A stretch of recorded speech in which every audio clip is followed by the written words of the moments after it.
আসসালামু আলাইকুম ভিউয়ার্স, আপনারা সবাই কেমন আছেন? কাছে এবং দূরে, দেশ এবং দেশের বাইরে যে যেখান থেকে আমাদের এই ভিডিওটি দেখছেন সবাইকে জানাই আন্তরিক শুভেচ্ছা এবং মোবারকবাদ। আমরা আজকে হাজির হলাম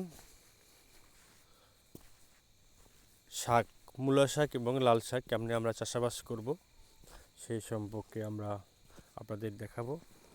অলরেডি আপনারা দেখতে পাচ্ছেন আমরা এখন কিছু জৈব সার যা নিয়ে এসেছি, এগুলো আমরা এখন জমিতে দিয়ে এখন সুন্দরভাবে জমিটা আমরা একটা চাষ করে নিচ্ছি।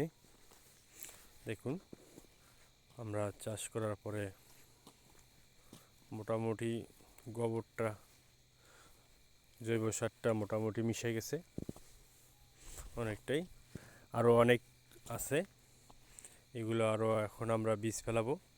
বীজ ফেলানোর পরে এগুলো সমান করে দিলে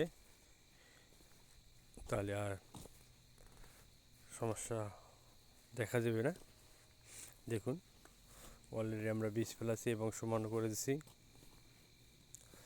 দেখুন ভিউয়ার্স, মাটি অনেক ছোট ছোট করে দিছি যাতে নিচ থেকে চারাগুলো সহজে অঙ্কুর হতে পারে, বের হতে পারে। এই জন্য, যেহেতু মূলা শাক, লাল শাকের বীজগুলো অত্যন্ত ছোট, ভিউয়ার্স দেখতে পাচ্ছেন কি পরিমাণ আমরা জৈব সার ব্যবহার করেছি। এখানে পুরোটাই বালু মাটির উপরে হওয়ার কারণে আমরা জৈব সার একটু বেশি দিই। ভিউয়ার্স, 2 থেকে 3 দিন পর আমরা দেখেন আমার খেতে আবার নিয়ে আসলাম আপনাদেরকে। ভিউয়ার্স দেখুন, অলরেডি 3 দিনের মাথায় আমাদের সবগুলো বীজ থেকে চারা বের হয়েছে। আপনারা দেখতে পাচ্ছেন চারাগুলো কত সুন্দর ভাবে বাইর হয়েছে। ভিউয়ার্স, আপনারা চাইলে আপনাদের বাড়ির আঙ্গিনায় আশেপাশে সেখানে আপনারা করতে পারবেন। দেখুন ভিউয়ার্স, প্রায় 2 সপ্তাহ হয়ে গেছে। 2 সপ্তাহের মধ্যে আমাদের শাকটা উঠানোর উপযোগী হয়েছে। যেহেতু আমরা এটা শাক করব, এই জন্য আমরা বেশি ঘন করছি এবং আমাদের শাকটা এখন বিক্রি করার উপযোগী হয়েছে এবং খাওয়ার উপযোগী হয়েছে।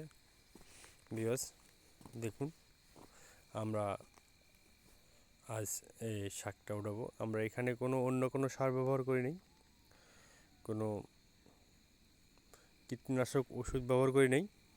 এইটা শুধু জৈব সারের মাধ্যমে আমরা চাষাবাদ করতেছি। দেখুন ভিউয়ার্স, শাকগুলো আমরা অলরেডি উঠেছি। শাকের গোড়া ধরে এগুলো সবসময় উঠাতে হয় যেন ছিঁড়ে না যায়, যেহেতু ছোট এবং কচি। এই শাকগুলো খেতে অত্যন্ত সুস্বাদু। অন্য মূলো শাকের গাছ বেশি বাড়তি হলে যখন একটা গন্ধ সৃষ্টি হয়, এতে বাড়তি এখনও হয়নি। এদের বয়স 2 সপ্তাহ। 2 সপ্তাহ হওয়ার কারণে এটা রান্না করলে কোনো মূলোর ঘ্রাণ পাওয়া যাবে না। ঠিক এটা একটা দেখতে পালং শাকের মতোই। ভিউয়ার্স, আপনারা দেখতে পাচ্ছেন কত সুন্দরভাবে আমরা উঠেছি। এখন মূলোর এখনও শিকড় ভালোভাবে হয়নি, তাতে আমরা উঠে এখন আমরা হারভেস্ট করতেছি বাজারে নেওয়ার জন্য। ইউজ দেখুন, অলরেডি আমাদের এক আটি হয়ে গেছে। আমাদের এলাকায় এই এক আটির দাম প্রায় 15 থেকে 20 টাকা। এটা হচ্ছে শীতের শুরুতেই, এর জন্য একটু দাম বেশি। এরপরে আস্তে আস্তে একটু দাম কমে আসবে। ভিউয়ার্স, আপনারা চাইলে আপনাদের বাড়ির আশেপাশে ক্ষেত খামারে বিভিন্ন জায়গায় আমরা এই শাকটি চাষাবাদ করতে পারবেন।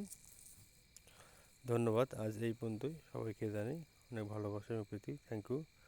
আসসালামু আলাইকুম।